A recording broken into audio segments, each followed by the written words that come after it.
Presiden Lebanon Joseph Aoun menyerukan agar mandal penugasan pasukan penjaga perdamaian PBB sementara di Lebanon atau UNIFIL tidak dicabut. Hal ini disampaikan Aoun setelah Dewan Keamanan PBB mulai membahas perpanjangan misi UNIFIL di wilayah selatan Lebanon. Kebijakan perluasan tarif masuk produk ini juga mencakup gerbong kereta, furnitur, sepeda motor, serta ratusan produk lain. Pemerintah Lebanon menyerukan agar dilakukannya perpanjangan tugas pasukan penjaga perdamaian PBB sementara di Lebanon atau UNIFIL. Adapun Israel dan Amerika Serikat yang memiliki hak veto di Dewan Keamanan PBB dilaporkan menentang diperpanjangnya misi pasukan UNIFIL. Presiden Lebanon Joseph Aoun menyerukan agar mandal penugasan pasukan penjaga perdamaian PBB sementara di Lebanon atau UNIFIL tidak dicabut. Hal ini disampaikan Aoun setelah Dewan Keamanan PBB mulai membahas perpanjangan misi UNIFIL di wilayah selatan Lebanon. Pembahasan itu muncul setelah pemerintah Lebanon di bawah tekanan Amerika Serikat berkomitmen untuk melucuti senjata Hizbullah pada akhir tahun 2025. Adapun Israel dan Amerika Serikat yang memiliki hak veto di bawah keamanan PBB dilaporkan menentang diperpanjangnya misi pasukan UNIFIL menjaga Lebanon tersebut. Pengerahan pasukan UNIFIL di Lebanon telah dilakukan sejak tahun 1978 dengan misi memisahkan jangkauan militer Israel di kawasan perbatasan dengan wilayah selatan Lebanon. Sekitar 10.000 personil UNIFIL dari sekitar 50 negara diterjunkan ke Lebanon untuk menjaga perdamaian di Lebanon tiap tahun. Dewan Keamanan PBB pada Senin pekan ini mulai membahas kesepakatan baru perpanjangan atau dihentikannya misi UNIFIL di Lebanon dengan tujuan penarikan pasukan. Sementara Aoun mengatakan pemerintah Lebanon telah menjalin komunikasi dengan negara-negara anggota Dewan Keamanan PBB serta negara-negara sahabat untuk memastikan perpanjangan mandat UNIFIL di negaranya. Berbagai sumber, IDX Channel. Departemen Perdagangan Amerika Serikat mengumumkan kenaikan tarif produk dengan unsur baja dan aluminium terhadap lebih dari 400 jenis produk. Kenaikan tarif mencakup sejumlah produk mulai dari turbin angin, krain bergerak, bulldozer hingga peralatan berat lainnya. Kebijakan perluasan tarif masuk produk ini juga mencakup gerbong kereta, furnitur, sepeda motor, serta ratusan produk lain. Departemen Perdagangan Amerika Serikat menyebut 407 kategori produk ditambahkan ke daftar turunan baja dan aluminium yang dikenakan tarif sektoral dengan bea masuk sebesar 50% atas kandungan baja dan aluminium di dalamnya. Produk yang masuk cakupan dalam daftar terbaru termasuk komponen impor untuk sistem knalpot otomotif serta baja listrik yang digunakan dalam kendaraan listrik. Adapun tarif baru yang akan segera berlaku juga mencakup kompresor dan pompa. Pemirsa, ekspor Jepang anjlok 2,6% pada Juli 2025 menjadi 9,36 triliun yen atau sekitar 1.032 triliun rupiah. Ya, ini merupakan penurunan ekspor terburuk dalam 4 tahun terakhir. Ekspor Jepang anjlok 2,6% pada Juli 2025 menjadi 9,36 triliun yen atau sekitar 1.032 triliun rupiah. Sementara impor juga turun 7,5% mencerminkan turunnya harga energi global dan penguatan yen.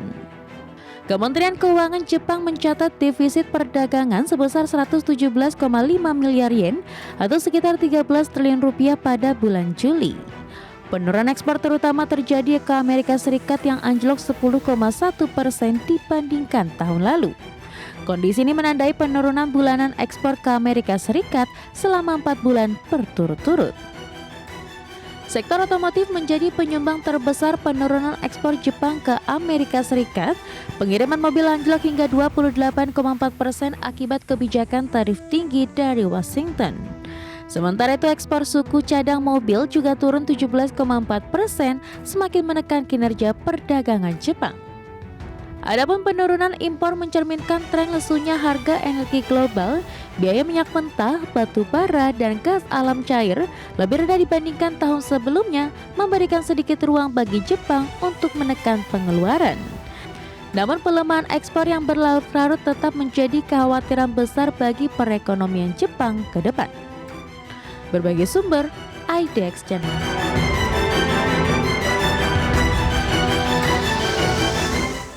Eastman Kodak menghadapi utang senilai 8,61 triliun rupiah. Ya, informasinya kami hadirkan untuk Anda sesaat lagi. Pastikan Anda masih bersama kami.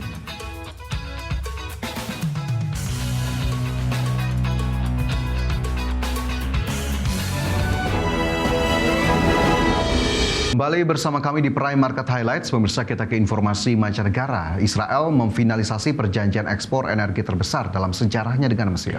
Ya, nilai kesepakatan tersebut ditaksir mencapai 35 miliar dolar Amerika Serikat atau sekitar 569 triliun rupiah.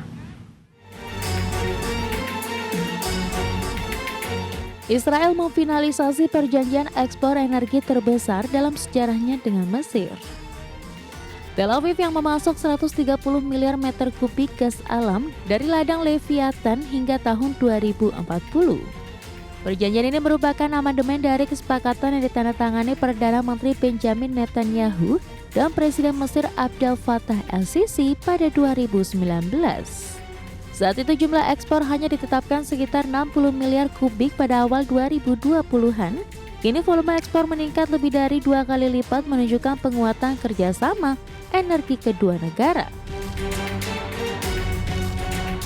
Langkah ini membuka peluang Israel memperluas pasar gasnya hingga ke Asia dan Eropa. Sementara bagi Mesir, kontrak tersebut menjamin pasokan gas stabil untuk pembangkit listrik dan mendukung pengembangan sektor gas alam cair atau LNG.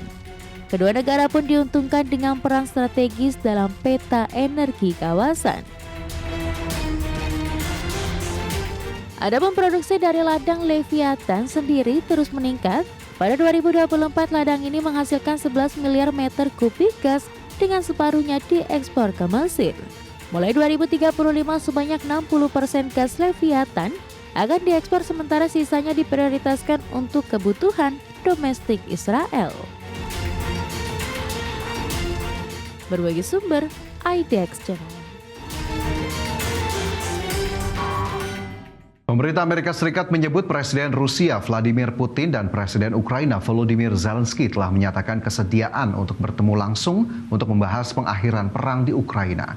Amerika Serikat juga menyiapkan dukungan jaminan keamanan pasca perundingan antara pemimpin Rusia dan Ukraina agar kesepakatan pengakhiran perang bisa didukung secara penuh.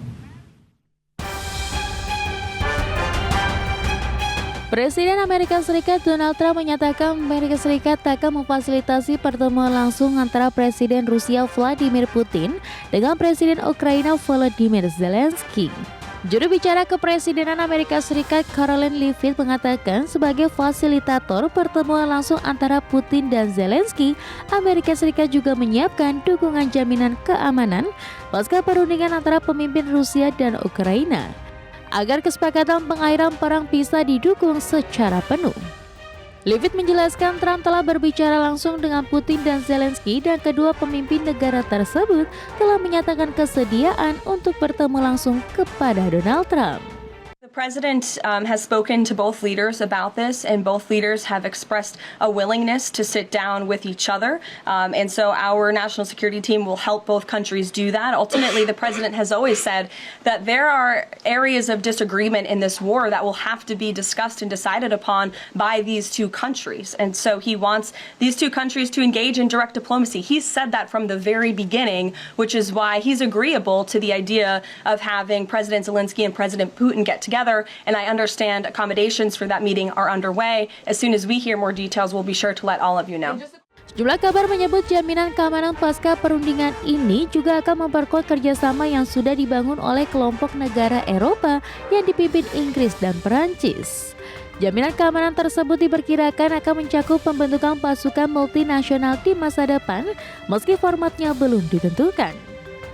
Berbagai sumber, IDX Channel.